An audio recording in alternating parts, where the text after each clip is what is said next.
Assalamualaikum warahmatullahi wabarakatuh. Para pemirsa, setelah kita banyak membahas tentang isu Mansur, nampaknya netizen kita sudah berkesimpulan dengan kesimpulan sebagai berikut. Yang pertama, mereka sudah yakin bahwa isu Mansur itu memang seorang penipu. Jadi Ustadz itu adalah bajunya, sementara kesejatian isu Mansur itu adalah seorang penipu dan usahanya di mana-mana hanyalah usaha yang penuh dengan tipu-tipu. Yang kedua, orang yang berhubungan dengan isu Mansur itu pasti ujung-ujungnya akan menjerit. Kalau dalam bahasa agamanya ini celaka. Kalau kata orang Jakarta ini kebelangsat. Pasti merugi akhirnya. Dan yang ketiga, ya kalau dilihat DNA isu Mansur itu pasti DNA itu 90 sekian persen itu ya DNA tipu-tipu. Karena itu siapa saja yang berhubungan dengan isu Mansur ya siap-siap untuk kena tipu. Ya kan? Pasti akan kena tipu. Karena itu hampir dapat dipastikan isu Mansur itu akan mencari duit secara gurih itu bukan dengan berbisnis, tapi ya dengan cerita sedekah, ceritanya kurafat, penuh cerita khayalan, berhalu-halu. Kemudian yang kedua, ya cerita tidak jauh cerita tabung tanah, cerita bisnis, tapi yang disuruh orang lain yang memodalin, dia nggak mau keluar duit. Nah karena itu hampir dapat dipastikan kalau usaha itu ditangani sendiri oleh Yusuf Mansur, kan dia nggak ngerti bisnis real. Pasti rugi dan di mana-mana itu ya bangkrut. Sekarang usahanya yang berjalan itu lumayan kata orang-orang itu karena dia mendapat mitra sehingga dia berkolaborasi atau mempunyai franchise mutlak itu di warung steak and shake. Itu kesimpulan. Karena itu Mansur ya nggak mungkin dia tuh akan jauh-jauh dari cerita sedekah, nggak mungkin lah karena di situ duitnya gurih gitu. Cuma sekarang itu kalau ada yang masih kena tipu gitu, kita kan hanya bisa menyatakan prihatin. Prihatin doang. Tidak bisa lebih dari itu. Nah, kenapa? Ya karena kita sendiri juga sini kan hanya merupakan himbauan moral atau perjuangan kita perjuangan moralitas bahwa orang yang bernama Yusuf Mansur itu siapa yang berhubungan pasti akan kena. Tapi ada orang percaya mau bagaimana? Datang ke tempatnya, oh ini kita mempercepat hajat. Orang percaya gitu. Lah hajat sendiri nggak bisa dia percepat. Itu mempercepat hajat orang lain. Mempercepat ke siapa? Ya kan? Ini yang perlu kita tekankan. Lalu ada juga satu dua netizen itu mencoba menyerang balik ke saya gitu. Jangan bahas Yusuf Mansur terus dong, mentang-mentang di sini dapat cuan. Bahas juga tentang korban. Justru kita menceritakan membongkar siapa Yusuf Mansur ini, biar yang lain tidak menjadi korban. Tahu-tahu ya ada juga yang kena oleh cerita Yusuf Mansur. Karena dia setelah mewariskan, ya kan, ilmunya itu secara apa ya, secara mulus itu kepada anaknya yang bernama Wirda Mansur. Caranya sama seperti yang dilakukan oleh Yusuf Mansur. Yusuf Mansur memberikan nasihat, ambil itu duit masyarakat tuh yang duitnya itu kecil-kecil gitu. Misalnya kalau tromol masjid kan tidak mungkin diadukan orang ke pengadilan, paling digebukin kan gitu kan. Ambil misalnya nih duitnya itu 100.000 itu kan, 200.000, lalu kena 90.000 orang. Terus kita di sini gimana? Ada yang minta ya tanggung jawab juga dong, mengurus yang 90.000 ini. Sekarang gimana kita mau mengurusnya? Kalau yang bersangkutan itu memperjuangkan nasibnya, insya Allah dia akan mendapat pertolongan dari Allah. Tapi kalau dia nggak memperjuangkan nasibnya, terus kemana kita mau memperjuangkannya? Ada yang mengatakan bisa nggak pengacaranya dari Jakarta? Kan dalam kasus hukum tuh kalau nggak salah ya, saya kan nggak ahli hukum ya. Itu ada namanya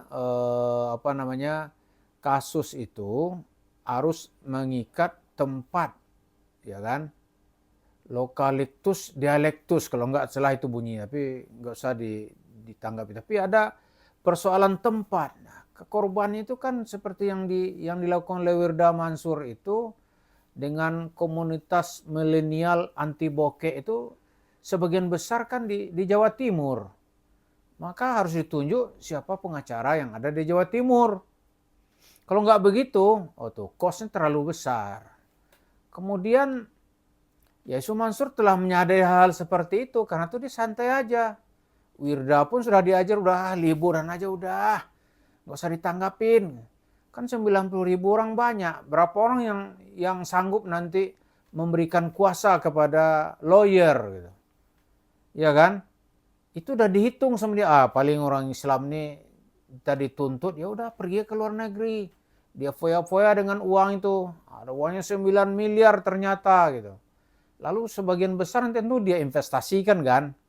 Nah investasikan itu ya nggak jauh-jauh itu. Dia akan membuka warung steak and shake.